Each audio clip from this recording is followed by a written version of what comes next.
मेरे प्यारे बच्चे, आज मैं तुम्हारे लिए एक महत्वपूर्ण संदेश लेकर आया हूँ। यह संदेश सुनना तुम्हारे लिए अत्यंत आवश्यक है, इसलिए इस संदेश को किसी भी परिस्थिति में अनदेखा या बीच में छोड़ने की गलती मत करना मेरे प्यारे बच्चे। इस संदेश को अंत तक ध्यानपूर्वक पूर्ण सुनना मेरे प्यारे बच्चे। तुम्हारा प्रेमी अब भी खुद से बहुत असंतुष्ट है, उसे कुछ समझ नहीं आ रहा है क्योंकि वह ज़रा भी खुश नहीं है। वह जो देखना चाह रहा है अपने जीवन में, उसे वह दूर दूर तक नज़र नहीं आ रहा है।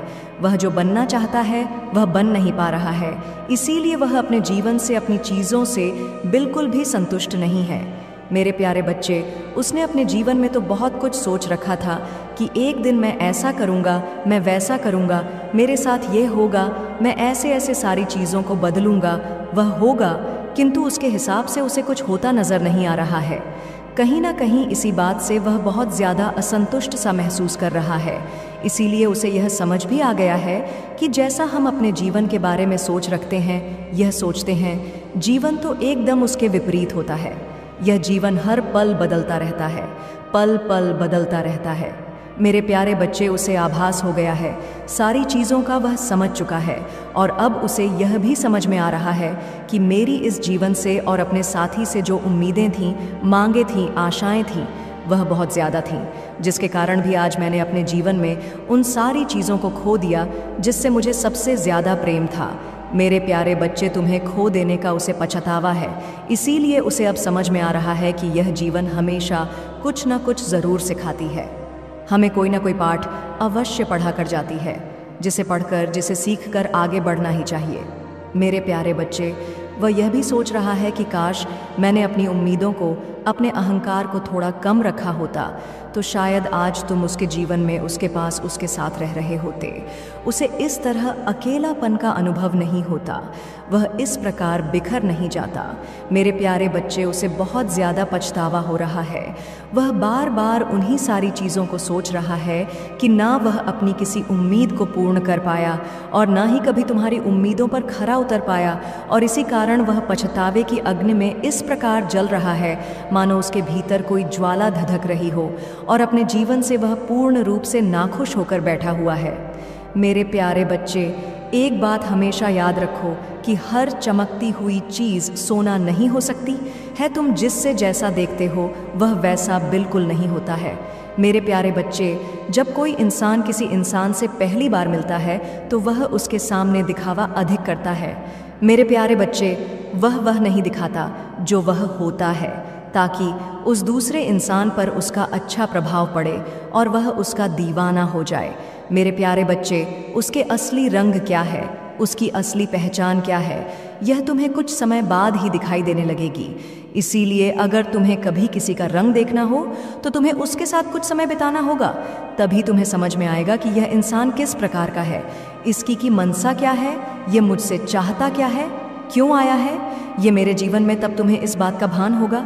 मेरे प्यारे बच्चे, उसे सब कुछ उस समय समझ में आ रहा है जब उसने अपना सब कुछ बर्बाद कर लिया, सब कुछ खत्म कर दिया और अपने रिश्ते को इस हद तक लेकर चला आया जहां से अब वापस आ पाना कठिन हो गया है।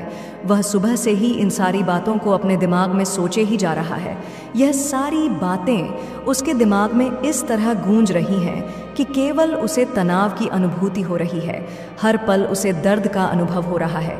अब उसे कुछ भी बदलता नजर ही नहीं आ रहा है। मेरे प्यारे बच्चे, इसीलिए उसकी जो उम्मीदें हैं वह हर पल केवल टूटती ही जा रही है। उसे ऐसा लगता है कि अब कुछ भी सही नहीं हो सकता। इसीलिए वह जो तुम्हारे पास आने के बारे में सोच भी रहा है तो खुद को डोट यही सोच सोच कर रोक ले रहा है कि जितना उसने बिगाड़ दिया है अब वह सही नहीं हो सकता। तुम्हें खोने का डर कब उसके गुस्से में परिवर्तित हो गया, कब वह तुम्हारे साथ इतना बुरा व्यवहार करने लगा, उसे खुद भी समझ में नहीं आया। जितना ही वह गहराई से तुम्हारे प्रेम को लेकर, इस रिश्ते को लेकर सोच रहा है और उसे जितना कुछ समझ में आ रहा है, सब कुछ सोच लेने के बाद वह अपने आप को पूर्ण रूप से शक्तिहीन महसूस कर रहा है और बार बार यही कह रहा है कि आखिर मैंने यह सब क्या कर दिया, यह सारी भूल आखिर मुझसे कैसे हो गई। मेरे प्यारे बच्चे, और जो तुम खामोश होकर बैठ गए हो, इसी कारण तुम्हारी खामोशियां भी उसे हर पल रही हैं। उसे तुम पर शक करने के लिए मजबूर कर रही हैं। वह बार बार यही सोच रहा है कि तुम्हारे जीवन में कोई अन्य तो नहीं आ गया, तुम आगे तो नहीं बढ़ गए, उसे भूल तो नहीं गए। उसे ऐसा लग रहा है कि इतना सब कुछ हो जाने के बाद आखिर मैं उसे अपना कैसे मुंह दिखाऊंगा, और अगर दिखाऊंगा भी तो क्या वह मेरा सामना करना चाहेगा, क्या वह मुझसे पहले की तरह मिलना चाहेगा। यही सब सोचकर मानो वह चुप सा हो गया है, गुमसुम सा हो गया है। उसका दिल बार बार तुम्हारी तरफ भागने के लिए आतुर है, किंतु वह अपने दिल को इतना रोक रहा है कि तुम सोच भी नहीं सकते। मेरे प्रिय, उसका दिल केवल तुम्हें खोज रहा है, तुम्हें ही पुकार रहा है, लेकिन वह अपने आप को इन्हीं सारे डरों के कारण रोक रहा है। वह अपने परिवार वालों से, अपने दोस्तों से तुम्हारी हर पल प्रशंसा करता रहता है कि मैंने इतना गलत किया, उसके साथ इतना बुरा व्यवहार किया, इतना सब कुछ किया। उसके साथ फिर भी वह अंत तक हर पल मेरे साथ खड़ा रहा, मेरे साथ चलता रहा। इन सारी बातों को बोल बोल कर वह तुम्हारी प्रश्न हर किसी से कर रहा है। मेरे प्यारे बच्चे, वह है कि तुम उसके पास लौट कर ज़रूर आओगे, उसे फिर से उसी प्रकार प्रेम दोगे, उससे बात करोगे, उसका साथ दोगे। वह कह रहा है कि मैंने तुम्हारी तस्वीर को अभी भी अपने दिल में छुपा कर रखा है, और उस तस्वीर को देख देख कर वह बहुत रोता है, क्योंकि मुझे हर पल तुम्हारी याद आती है, और अब मुझे माफ़ कर दो। मैं तुमसे दिल से माफ़ी मांगता हूँ। मेरे प्यारे बच्चे, जिस प्रकार तुम्हारे प्रेमी को भड़काया गया था, उसी प्रकार तुम्हें भी भड़का भया गया था, लेकिन तुम दोनों को एहसास नहीं हुआ, क्योंकि लोग तुम्हें भड़का रहे और तुम उनकी बातों में आ गए, जिससे तुम्हारे रिश्ते में बहुत ज़्यादा दरार पड़ गई, और आज तुम दोनों पछतावे की अंगनी में केवल जल रहे हो। मेरे प्यारे बच्चे, और तुम्हें समझ में भी नहीं आ रहा है कि तुम्हारे साथ गलत हो रहा है। तुम्हें यह सब कुछ समझने की आवश्यकता है कि लोगों ने तुम्हारा फ़ायदा उठाया है। मेरे प्यारे बच्चे, तुम्हें इन सब बातों को समझना होगा, तभी तुम अपने रिश्ते को सही कर पाओगे। मेरे प्यारे बच्चे, जब तक तुम अच्छा नहीं सोचोगे, तब तक रिश्ता सुधर नहीं सकता। तुम्हें अच्छा सोचना ही होगा अपने रिश्ते को लेकर, तुम्हें सब कुछ सही करना ही होगा, तुम्हें हिम्मत दिखानी ही होगी। मेरे प्यारे बच्चे, खुश रहो, कल्याण हो तुम्हारा। ओम नमः शिवाय, ओम नमः शिवाय। जय शिव शंभु। प्यारे बच्चों, कैसे हो तुम? आज का यह संदेश दिव्य और सुरक्षापूर्ण होने वाला है। यह संदेश तुम्हारी उन परिस्थितियों, उन मूलक इकाइयों जो तुम्हारे साथ क्षण प्रतिक्षण हो रही है, उन सभी का पूर्ण रूप से व्याख्यान किया जाएगा, जो तुम अपने जीवन में भूल कर रहे हो, जो तुम्हारे जीवन में कमियां हो रही हैं और जिस वजह से तुम्हारे साथ बहुत गलत हो रहा है। उन सब चीज़ों के बारे में तुम्हें पूर्व से विस्तृत जानकारी दी जाएगी, जो तुम्हारे लिए बेहतर होगा। इसलिए मेरे बच्चे, मैं तुमसे कहना चाहता हूँ कि इस संदेश को बीच में छोड़कर मत जाना, इसे पूरा सुनना, क्योंकि इसमें कही गई 11 बात तुम्हारे जीवन की सत्यता को प्रमाणित करता है। एक ऐसी सत्यता जो तुम्हारे जीवन में आधारशिला बनी हुई है और तुम्हारे जीवन की अभिव्यक्ति अपने अनुसार प्रस्तुत कर रही है।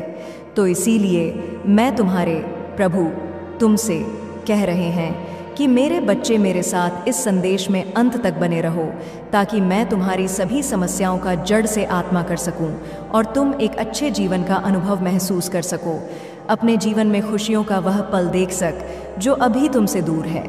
इसलिए मैं तुम्हारे पास आया हूँ कि तुम अपनी सभी व्यवस्थाओं, अर्थव्यवस्थाओं, भौतिक व्यवस्थाओं, सभी का सही तरीके से पूर्ति हो जाए। यही मेरा तुम्हारे लिए उद्देश्य है, जो मैं तुम्हारे लिए चलकर तुम्हारे पास स्वयं हो। मुझे आशा है कि तुम मेरी बात को मान गए होगे और इस संदेश को अंत तक सुन लेने का निर्णय अपने मन में ठान लिया होगा। बच्चे, अनर्थ होने से रोक लो, अब भी समय है। यदि तुम अब समझ जाते हो तो तुम्हारे लिए बहुत ही अच्छा है, और यदि नहीं समझते हो तो वह फिर तुम ही जानो। मैं कुछ नहीं जानता। अभी समय है, समझ जाओगे तो तुम्हारा ही भला होगा, अन्यथा मैं भी तुम्हारा साथ नहीं दूंगा। क्यों? क्योंकि जब परिस्थिति अनुकूल हो जाएगी और मेरे बस नहीं रहेगी, तब तुम मुझे कोई बात बताओगे या कुछ बताओगे तो मैं वह कर पाने में सक्षम नहीं हो पाऊंगा। इसलिए मैं अभी तुमसे कहता हूँ कि उसे अनर्थपूर्ण को जो तुम करने जा रहे हो और तुम्हारे सगे संबंधित, तुम्हारे परिवार वाले कुछ करने जा रहे हैं, उन चीज़ों को रोकने का प्रयास करो। कौन अनर्थ कर रहा है? तुम्हारे घर का कोई सदस्य?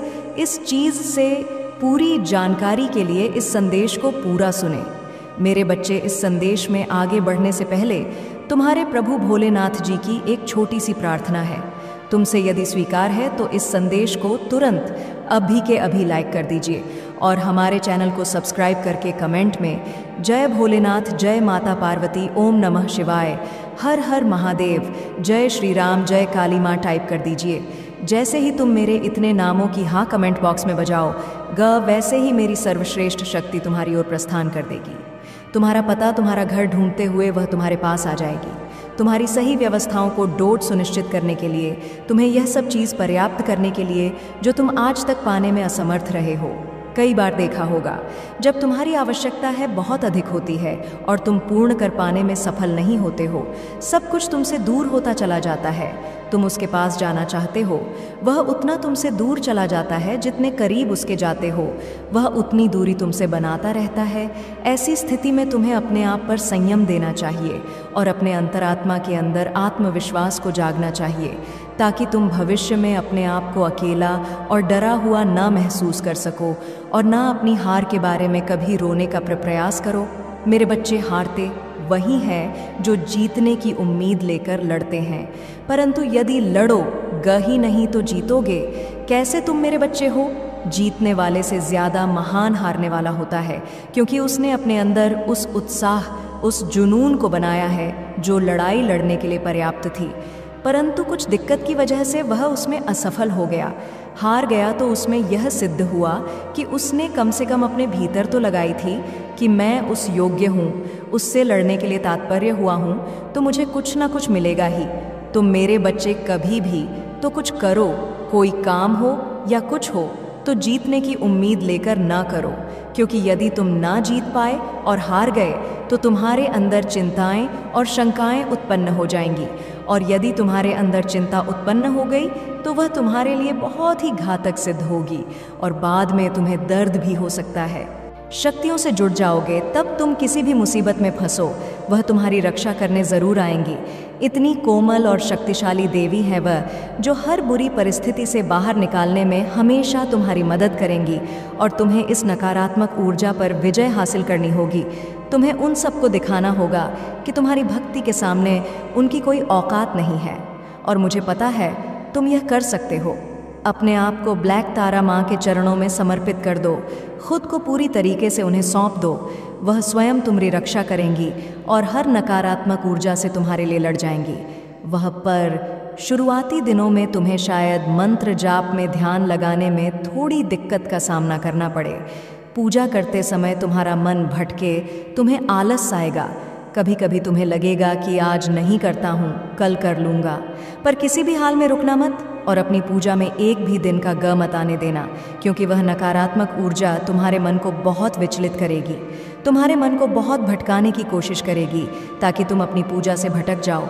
इसलिए किसी भी परिस्थिति में तुम्हारा मन करे ना करे, तुम खुश हो उदास हो, उनकी भक्ति ज़रूर करते रहना और मंत्रों का जाप ज़रूर करते रहना, और मन में अटूट विश्वास रखना कि कितनी भी बड़ी नकारात्मक शक्ति हो तुम उस पर विजय ज़रूर हासिल करोगे, क्योंकि तुम मेरे ही स्वरूप की पूजा कर रहे हो और तुम कोई भी सिद्धियां प्राप्त कर सकते हो, किसी भी साधना में सफलता पा सकते हो, क्योंकि मेरी शक्तियां, मेरा आशीर्वाद हमेशा तुम्हारे साथ है। मेरे बच्चे, वह खुद को ईश्वर समझने लगा है, खुद को भगवान से भी ऊपर रखता है। उसके मन में वहम इसलिए है क्योंकि उसके हिसाब से अगर ईश्वर होते तो उसे सज़ा मिलती। उसको बहुत घमंड है कि कोई भी व्यक्ति उसका कुछ नहीं बिगाड़ सकता। कल युग बुराई का युग है और उसने बुरी शक्तियों को वश में कर रखा है। अब कोई भी उसका कुछ नहीं बिगाड़ सकता, क्योंकि वह इन शक्तियों से जो कराना चाहता है वह करा सकता है, जिसे रुलाना चाहता है उसे रुला सकता है। लोगों को तकलीफ देकर नीचे गिरा के ही वह सबसे ऊंचे शिखर पर जा बैठेगा और सब बस चुपचाप देखेंगे। मैं भी उसको नहीं रोक पाऊंगी। उसके अंदर इतना घमंड आ गया है। तुम तो इस व्यक्ति से लड़ के बहस करके समझा के थक चुके हो, हर तरीका अपना लिया तुमने, पर यह शैतान कभी गलत करने से बाज नहीं आया। अब तुमने सब कुछ मुझ पर छोड़ दिया है और अब बस मेरे न्याय का इंतज़ार है तुम्हें। जैसे उसे अपनी तंत्र विद्या और नकारात्मक ऊर्जा पर यकीन है, उससे 1000 गुना ज़्यादा यकीन तुम्हें अपनी माता पर है। तुम्हें पता है कि जब कलयुग में पाप की अति हो जाएगी तो भगवान स्वयं आएंगे। कलयुग में ही भगवान को पाना सबसे ज़्यादा आसान है, क्योंकि इस युग में तो भगवान सिर्फ नाम जप से मिल जाते हैं, और युग कोई भी हो। मेरे बच्चे पापी कितना भी बड़ा शक्तिशाली हो, उसके पापों की सज़ा उसे ज़रूर मिलती है। तो मेरे भक्त नहीं हो, मेरी संतान हो, मेरे बच्चे हो। और जो भी बच्चा मेरे सामने रोता है, मुझे माँ कहकर पुकारता है, वह मेरी संतान है। और अपनी संतान के लिए तो मैं स्वयं महादेव से भी लड़ जाती हूँ। फिर इसकी विद्या की तो अभी कोई औकात ही नहीं है। इससे भी बड़े स्वतंत्र विद्या के साधक मेरे पैरों में पड़े होते हैं। तंत्र विद्या की सिद्धि भी माता की आज्ञा और मेरे आशीर्वाद के बिना नहीं मिल सकती। लोग ईश्वर को पाने के लिए, उनसे जुड़ने के लिए इन साधनांची तुम्हें तो खुश होना चाहिए कि वह व्यक्ति इतना गंदा सोच सकता है। मेरी भक्ति करके वह आज मुझे यह आंखें दिखा रहा है, उसकी आंखों से आंसू भी नहीं निकलेंगे, ऐसी स्थिति कर दूंगी मैं। उसकी तुमने बहुत बर्दाश्त कर लिया। मेरे बच्चे, उसका भविष्य अंधेरे में डूब जाएगा। उसने अपनी शक्तियों का बहुत गलत फ़ायदा उठाया है।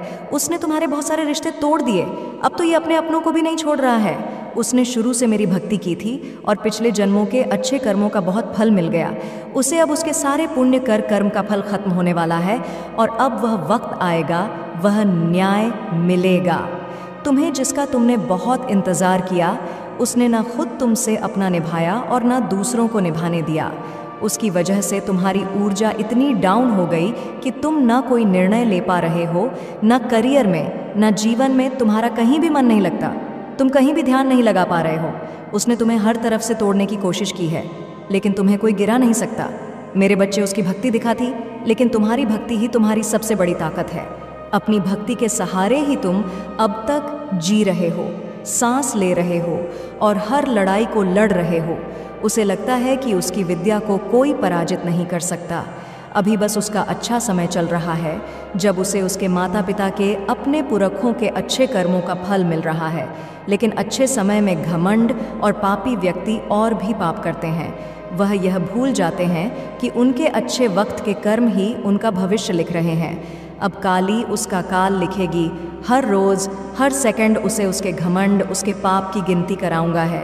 उसने मेरी भक्ति का दिखा करके बहुत लोगों को रुलाया है और इस पाप की, इस छल की कोई माफ़ी नहीं है। अगर मैंने उसे माफ़ कर दिया तो लोग मेरी भक्ति करना छोड़ देंगे, मुझ पर यकीन करना छोड़ देंगे। इसीलिए उसे दंड देना ज़रूरी है। तुम्हारे साथ न्याय करना बहुत ज़रूरी है।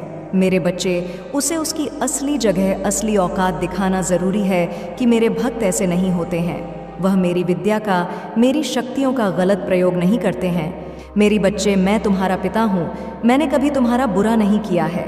यदि दिल से सच्चा प्रेम किया जाए तो उसकी प्रार्थना अवश्य स्वीकार होती है, क्योंकि उसने दिल से तुम्हारे लिए सच्चे दिल से प्रार्थना की है। जिस प्रकार तुम किया करते हो मेरे प्रिय, उसने तुम्हें बहुत चाहा है। उसने हर एक दुआ में तुम्हें मांगा है। शायद तुम्हें पता ना हो, किंतु वह जीता भी तुम्हारे लिए है। उसने तुम्हारे लिए बहुत से सपने सोच रखे हैं, बहुत सी कल्पनाएं की हैं, किंतु शायद तुम समझ नहीं पा रहे हो। उसके प्रेम को, एक बार उसके प्रेम की गहराई को देखने का प्रयास करो। मेरे प्रिय, देखना, वह तुमसे बहुत प्रेम करता है। तुम्हें पता चल जाएगा कि वह तुमसे जुदा होने के बाद किस प्रकार अपना जीवन व्यतीत कर रहा है। वह तुम्हारे साथ जुदाई को सह नहीं पा रहा। प्रिय, वह तुमसे इतना प्रेम करता है कि जिस दिन तुम्हें यह पता चलेगा कि उसने तुम्हारे लिए क्या क्या सोच रखा है, तो तुम रोने लग जाओगे। बेशक वह तुम्हें छोड़कर चला गया है और तुम इसीलिए घबराए परेशान रहते हो। क्या तुम्हें अपने प्रेम पर विश्वास नहीं है? मेरे बच्चे, एक बार विश्वास करके तो देखो, जो तुम दुखी रहते हो, यह दुखी रहना छूट जाएगा। जब तुम किसी से प्रेम करते हो तो उस पर विश्वास करना बहुत ज़रूरी होता है। विश्वास नहीं करोगे तो तुम्हें प्रेम हासिल कैसे होगा? मैं जानता हूँ कि जिससे प्रेम करो वह छोड़कर चला जाए तो कितनी पीड़ा होती है, कितना दर्द होता है। और तुम्हें जिस दर्द का एहसास इस समय हो रहा है, उससे मैं भली भांति परिचित हो। प्रिय, किसी को इस बात का एहसास हो या ना हो, किंतु तो मुझे इस बात का एहसास है कि तुम किस बेड़ा से गुजर रहे हो। तुम मेरे प्रिय संतान हो बच्चे, इसीलिए तो मैं आज तुम्हारे पास आया हूँ, तुम्हें सारी बातें बताने। बच्चे, थोड़ा सा तुम्हें सब्र रखना होगा। मेरे प्रिय, वह तुमसे बहुत अधिक प्रेम करता है। उसने तुम्हारे लिए ही तुम्हारा साथ छोड़ा था। वह कभी भी तुम्हारे बारे में गलत नहीं सोच सकता। वह केवल तुम्हारे साथ रहना चाहता है। वह तुम्हें हमेशा अपने आसपास महसूस करता है प्रिय, क्योंकि तुम ही उसके दिल के अरमान हो। वह तुम्हारे लिए बहुत बेचैन है। ना ही उसके जीवन में तुम्हारे अलावा कोई था और ना ही कोई आएगा। तुम्हें ऐसा लगता है कि वह कभी नहीं सुधरेगा, किंतु मेरे बच्चे, वह बिगड़ा ही कब था। वह तुम्हारे लिए बहुत तड़पता है, उसकी आत्मा तुम्हारे लिए तड़पती है। मेरे प्रिय, जो आज जिन परिस्थितियों का तुम सामना कर रहे हो और तुम्हारी ही नकारात्मक कल्पनाओं की देन है, इसीलिए यह सब हो रहा है तुम्हारे साथ। बच्चे, तुम घबराओ नहीं, सब कुछ मुझ पर समर्पित कर दो। अब जो भी होगा तुम्हारे हित में होगा। तुमने अपना सब कुछ मुझे समर्पित कर दिया था और मैं इस बात से बहुत प्रसन्न हूँ। जो भी बिगड़ी है तुम्हारे जीवन की, वह सब कुछ बन जाएगा। तुम भरोसा करो, तुम जान रहे हो ना, यह संदेश मेरे द्वारा भेजा गया है। तुम्हारे जीवन में अब सुख बरसेगा, आनंद की प्राप्ति होगी, क्योंकि तुम अब एक ऐसी इंसान हो जो सबको आगे बढ़ने के लिए प्रेरणा देते हो, खुद ही उन्हें राह दिखाते हो। प्रेम पाने के लिए प्रिय प्रेम देना भी बहुत ज़रूरी होता है। इस बात का तुम्हें ज्ञान है। तुम सबका सम्मान करते हो। तुमने दूसरों का सदैव सम्मान किया ताकि बदले में तुम्हें ढेर सारा प्रेम और सम्मान प्राप्त हो, और तुम्हें प्राप्त भी हुआ। तुमने कभी किसी के बात की अवहेलना नहीं की है, किसी के आंखों में कभी आंसू नहीं दिए हैं, ना ही किसी के आंसुओं का कारण बने हो। तुम्हें दूर से दूसरों के दुख का एहसास होने लगता है, इसीलिए तुम सामने वाले के हृदय में पूर्ण रूप से उतर जाते हो। देखो, दुनिया जो तुम्हें ठुकरा चुकी है, वह तुम्हें कैसे अपनाएगी। लोग तुम्हारे पास आना चाहेंगे, तुमसे मिलना चाहेंगे, यह सब तुम अपनी आंखों से देखोगे। तुमसे प्रेम करना चाहेंगे, तुम्हारे सामने झुकेंगे। तुम्हारी सफलता को देखकर वह तुम्हारे कदमों में झुक जाएंगे। वह हैरान हो जाएंगे। तुम्हारे जीवन से हर कमी दूर हो जाएगी। तुम्हारा हर सपना साकार होना लगेगा। तुमसे मिलने के लिए वह भी आएंगे जिन्होंने तुम्हें एक समय पर छोड़ दिया था। वह भी तुम्हारी तरफ आकर्षित होंगे, क्योंकि तुम्हारे बीच इतना आकर्षण पैदा हो जाएगा कि लोग तुम्हारे दीवाने हो जाएंगे और तुम्हारे कार्यों की इतनी चर्चा हो जाएगी कि लोग तुमसे दूर रह ही नहीं पाएंगे। मेरे प्रिय, तो अपने अतीत में एक बार झांक के देखो। तुमने बहुत सी ऐसी परिस्थितियों का सामना किया है जिस पर हर कोई खरा नहीं उतर सकता। तुम्हें खुद पर विश्वास नहीं था, वह भी एक समय था और आज भी एक समय है। देख लो, सब कैसे तुम्हारा हाथ थामना चाहते हैं, कैसे तुम्हें अपना बनाना चाहते हैं, और मुझ यह जानकर बहुत खुशी होती है मेरे प्रिय। तुम अपने कर्मों पर बहुत ध्यान देते हो। तुम्हारा ध्यान उत्तम है। तुम किसी का अपमान नहीं करते, सभी से प्रेम करते हो। तुम सदैव सादगी भरा जीवन जी रहे हो। तुम्हें तुम्हारा सादगी भरा जीवन कहाँ से कहाँ तक लेकर जाएगा, तुम सोच भी नहीं सकते। मेरे प्रिय, तुम्हारा सफ़र शुरू हो चुका है। तुम्हारे जीवन में सफलता की झड़ लग चुकी है। अब तुम्हें कोई भी सफल होने से नहीं रोक सकता। तुम्हारा यह सफ़र बहुत सुनहरा होगा, जिसमें तुम हर पल जीतते चले जाओगे। अब तुम अंधकार से निकलकर सफलता का डंका बजाना शुरू करो। तुम्हारी जो भी समस्याएं तुम्हें सता रही हैं, प्रिय, वह धीरे धीरे अब समाप्त हो जाएंगे।